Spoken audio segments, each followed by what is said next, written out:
time for review part 3 of the Eachine Airloader, and then I'll give you my conclusion on this plane. I'll go over what I have changed since our last flight, the maiden flight plus one. On the second flight, it was pretty well dialed in. The control surfaces felt good. It had a good locked in feel once I reduced the amount of expo that I had on the control surfaces, so I was pretty happy with that. I don't know if I'm going to have this precisely where I want it today, but I think it's going to be very, very close. So I think I'll be able to make my conclusion after the test flight today. So I had stated in the last video that it had been a very long time since I had received a prop that did need balancing. So I took the stock prop off of it, the 2-blade 7x4.5 inch prop that came with it. I put it on the prop balancer and it was perfectly balanced. The blades and the hub were perfectly balanced. So I don't know what that noise is. It's a fairly flexible prop, so it could be that one blade is flexing more than the other blade, which is making it sound a little strange when you're applying throttle to it. Now this is the stock setup on the power system is very, very efficient for long range FPV. It's very conservative on the amount of amp draw on that prop with this motor. So I think it's going to make a really good long range FPV plane. Now I love flying FPV, but I like flying close proximity, not long range when I fly FPV and when I fly line of sight. And I also like my aircraft to be a little aerobatic, even if they're not designed to be. So in order to get a little more power, I took off the stock prop and I put on a Gemfan 8x3.8 inch prop, and the tip of that prop is very, very close to that tail boom. So I'm really glad that they put a very rigid tail boom on this plane so that I could fit an 8-inch prop on it, because if this tail boom flex, I probably would not be able to put an 8-inch prop on this. Now I haven't tested this prop on a 4S, but I have tested it with a 2212 1800 kV on a 3S. And so the total RPM of that motor with this prop is very close to what the total RPM is going to be with this lower kV motor on a 4S. So the numbers are very good on this for that RPM, and this motor should be able to spin this prop quite a bit faster than the 2212 1800 kV motor. So I did run it up in a static position with a fully charged 4S LIPO. It sounded good. It's going to be louder than the stock prop was. It's a pretty flexible prop, but the numbers were good. And it did pull 50% more amps in a static position than the stock prop. The stock prop pulled 20.6 amps in a static position. This prop pulled 30.2 amps in a static position at full throttle. So it's working the motor a lot harder than the stock prop. Whether or not that is going to result in a lot more thrust, I don't know. I won't know until I put it in the air. But this is the prop that I have on my Volantex Ranger G2, and if you've seen how it pushes that plane through the air, I'm hoping that on a 4S with this plane it will give me a similar thrust to weight ratio, because the Ranger G2 with that amount of thrust is a very aerobatic plane. Okay, so that's what I've done to the power system. The roll that I initiated was a fairly lethargic roll. Not as lethargic as a lot of planes that I've flown without making adjustments. So on the ailerons I had 70% dual rate when I was out there flying in that second flight, and so I've kind of cut the difference between 70 and 100, and I put it at 85% dual rate. So I want to see how well that increases the roll rate on the plane. I did leave the expo where it was, so I'm also going to try and find out whether that's enough expo or too much expo. I left the expo the same on the elevator. I did increase it 5 points on the dual rate, I think from 75 to 80% dual rate on the elevator, just to have a little in reserve.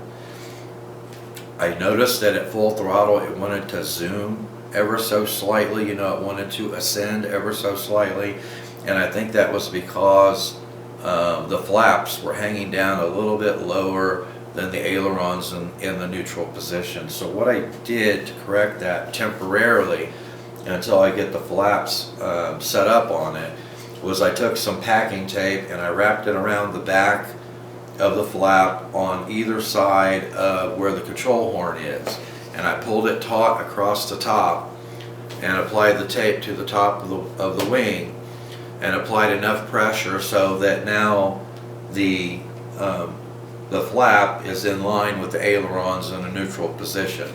So we'll see, that will probably reduce the lift ever so slightly, and I'll have to see if that prevents the plane from ascending slightly when you give it full throttle.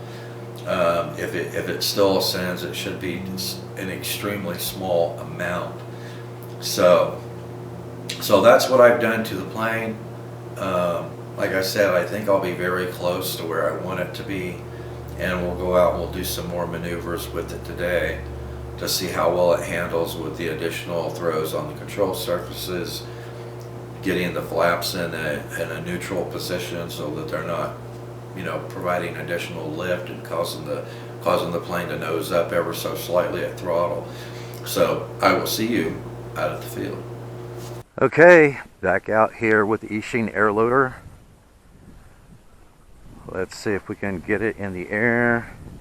We've got wind on the ground of 5 to 8. All right, here we go.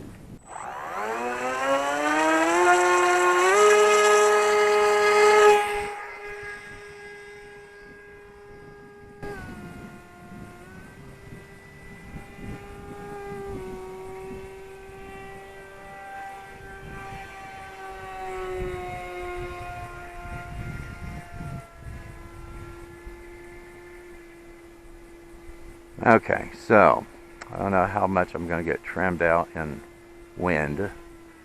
Let's bring it through here and throttle up and see. I think that tying those flaps up the way I did seems to have taken care of the plane. It's going into the wind right now. We were going downwind. I did not see any zooming on it. Oh, I think my motor just went out.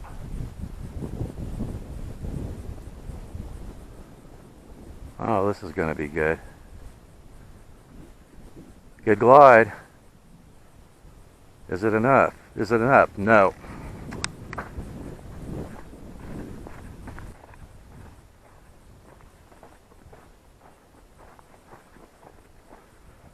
Remember when I said something sounded funny? I didn't know if it was the motor or if it was the motor or if it was the prop. Well, apparently it was the motor. So, let's see. You know, that hit pretty hard.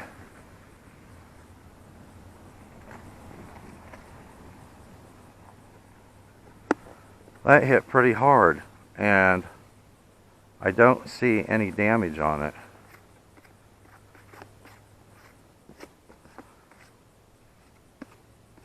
So that's good. I don't see any damage on the plane whatsoever. The top hatch did come off. And I've got some briar stuck to the foam, but I did not see any, I don't see any damage to it.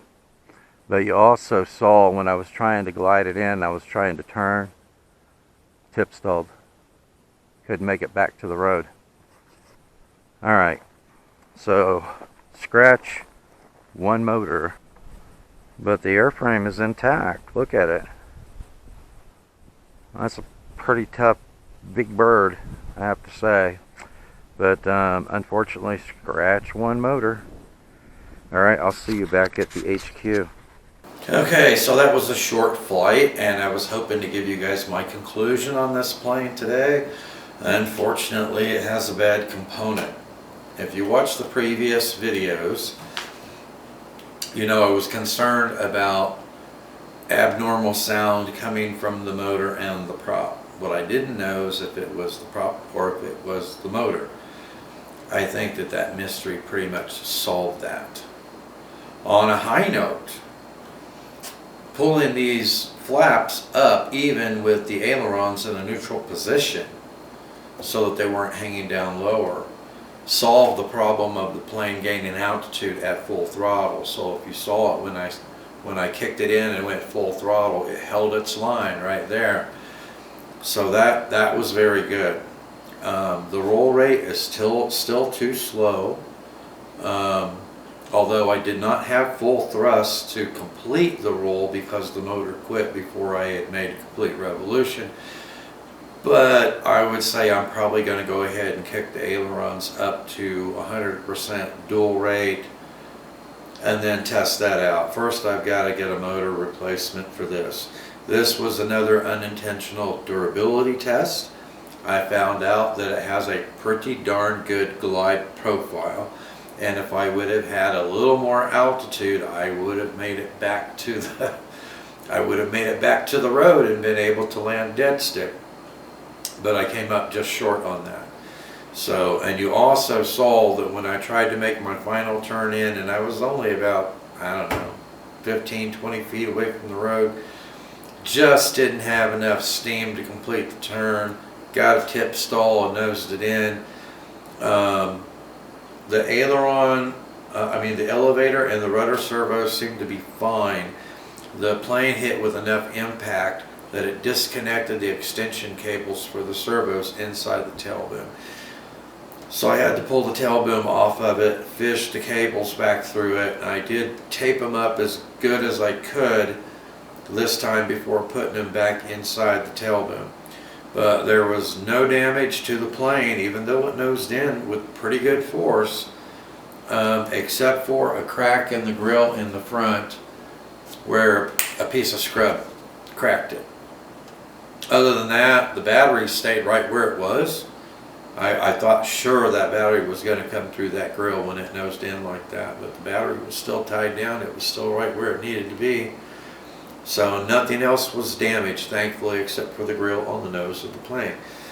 So I'm going to hold off my conclusion on this plane until I can get a replacement motor and do another proper test flight of it. Now, with the third durability of the test, I can say that the airframe is very durable.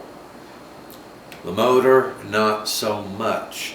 And I don't know where this motor came from. Like I said, there's not a single piece of text on this motor to tell me what it is. And I've never received a motor that didn't have some kind of label on it to tell you what it was. So I don't know where the motor came from, but it needs to go back wherever it came from.